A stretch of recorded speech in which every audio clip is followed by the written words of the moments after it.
एक सुबह जब वडेरा सोकर उठा तो उसे ऐसा महसूस हुआ जैसे उसके पास कोई खड़ा है। उसने पलट कर देखा तो वहां कोई भी मौजूद नहीं था। उसने अपना वहम जानकर बाथरूम की तरफ कदम बढ़ाए। अचानक ही घुंघरू बजने की आवाज सुनाई थी। वो आवाज बाथरूम से आ रही थी। ऐसा महसूस हो रहा था जैसे कोई बाथरूम में मौजूद है। कौन है अंदर? उसने पूछा। जवाब में खामोशी रही। मजबूरन वडेरे ने बाथरूम का दरवाजा खोलकर अंदर झांका। बाथरूम में कोई नहीं था। उसे बड़ी हैरत हुई। हालांकि उसने अपने कानों से घुंघरू की आवाज सुनी थी। एक रात फरियाज खेतों में पानी देने की ड्यूटी करके घर को लौट रहा था।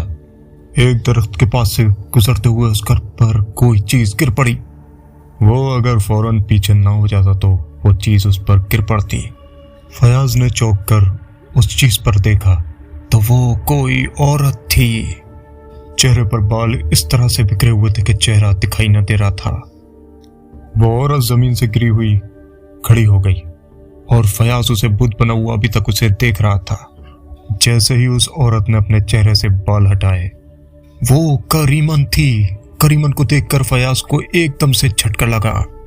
उसके वहम गुमान में भी ना था कि उसका सामना करीमन से इस तरह से हो जाएगा। उसकी समझ में नहीं आ रहा था कि वो क्या करे। फयाज, मुझे देखकर तेरा दम क्यों खुश्क हो रहा है?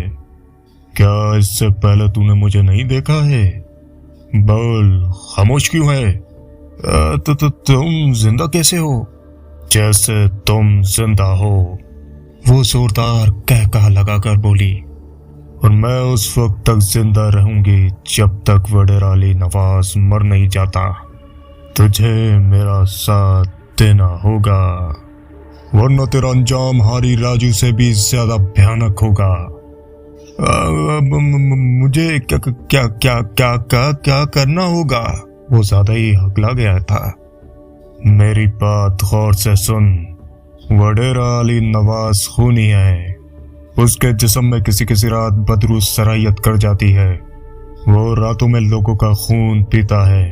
यही नहीं बल्कि अक्सर कब्रिस्तान में जाकर ताजा कब्र खोद कर मुर्दे का दिल कलेजा चबा जाता है। तुझे ये वडेरे का रूप लोगों को बताना होगा।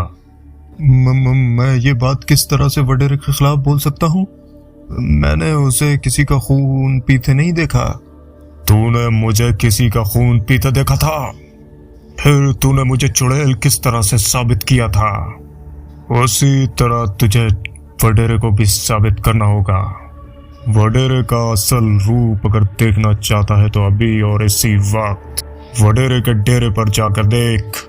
उसके मुंह पर इंसानी खून लगा होगा। करीमन ने गुस्से की निगाहों से उसे देखा।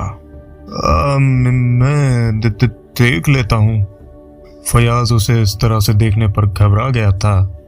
फिर फयाज तेज तेज भागता हुआ चला गया। वडेरे के डेरे पर ही जाकर सांस लिया। वडेरा उसी वक्त नींद से बेदार हुआ था। उसकी नजर जैसे ही खौफजदा फयाज पर पड़ी तो वो एकदम चौंक पड़ा। फयाज, क्या बात है? तू इतना घबराया हुआ क्यों है? सही, मुझे करीमन मिली थी। वो कह रही थी। ये कहते कहते वो रुक गया।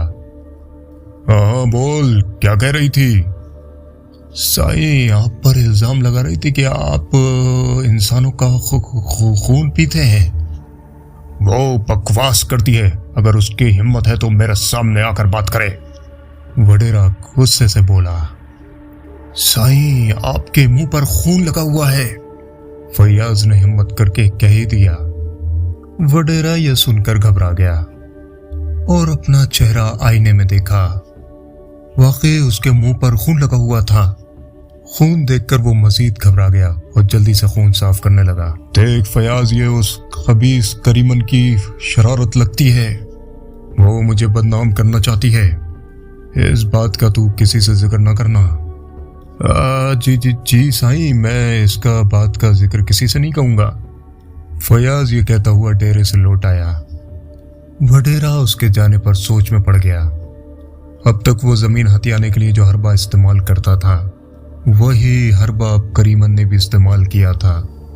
उसको समझ में नहीं आ रहा था कि करीमन को जब जिंदा जला दिया गया था तो फिर वो जिंदा कैसे है। अचानक ही किसी औरत के कहकहा लगाने पर उसने इधर उधर देखा। उस जगह उसके अलावा कोई भी नहीं था। फिर उसे औरत के कहके की आवाज कैसे सुनाई दे गई?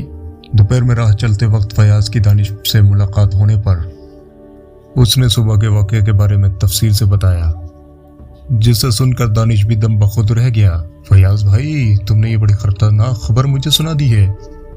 इसका मतलब है कि करीमन मेरे पास भी आएगी। अब ये उसकी मर्जी पर मुनसर होगा कि वो मुझे जिंदा छोड़ दे या हलाक कर दे। दानिश ने परेशान होते हुए कहा, मैं तुम्हें भी जिंदा छोड़ दूंगी, मगर इस शर्त पर जो मैं तुम्हें कहूंगी वो तुम्हें करना होगा। अचानक ही करीमन की आवाज सुनाई देने पर वो दोनों बुरी तरह से चौंके। एक जानिब खड़ी करीमन उन्हें घूर रही थी। करीमन, तुम? दानिश की घिक्की बंद गई थी। उसके वहम गुमान में भी न था कि इतनी जल्दी करीमन से मुलाकात हो जाएगी। दानिश, तुम बड़े बहादुर शख्स हो, मुझ जैसी औरत से डर रहे हो। तुम जिंदा कैसे हो गई? दानिश ने डरते हुए पूछा। मुझे वडेरा अली नवाज से इंतकाम लेना है। जब तक मैं अपना इंतकाम नहीं ले लेती मेरी रूह को सुकून नहीं मिलेगा। हमें क्या करना होगा? दानिश ने पूछा। गांव वालों को वडेरी की असलियत से आगाह करना होगा। वो खूनी है, वो लोगों का रात में अंधेरे में खून पीता है और अपना गुनाह औरतों पर थोप देता है। करीमन, जैसा तुम कहोगी हम वैसा ही करेंगे। और तुम? करीमन ने गुस्से से दानिश को घूरा। ये काम बहुत मुश्किल है, लेकिन हम ये काम करेंगे क्योंकि अभी हमें इस दुनिया में और रहना है, दानिश ने कहा। शाबाश, तुम दोनों बड़े अक्लमंद हो। जितने भी लोग मेरी बर्बादी में शामिल थे उनसे कह दो कि वो वडेरा अली नवाज के खिलाफ ऐसे मन घड़ंत किस्से गांव में फैलाएं कि जैसे मेरे बारे में बयान करते थे, वरना उनका अंजाम हारी राजू से भयानक होगा। करीमन ने जोरदार कहका लगाया। करीमन बहन, हम सबसे कह देंगे, जो तुम चाहोगी वही होगा, फयाज ने कहा। उनकी यकीन दहानी पर करीमन जैसे जाहिर हुई थी वैसे ही गायब हो गई। उसके गायब हो जाने पर दोनों ने सुकून का सांस लिया।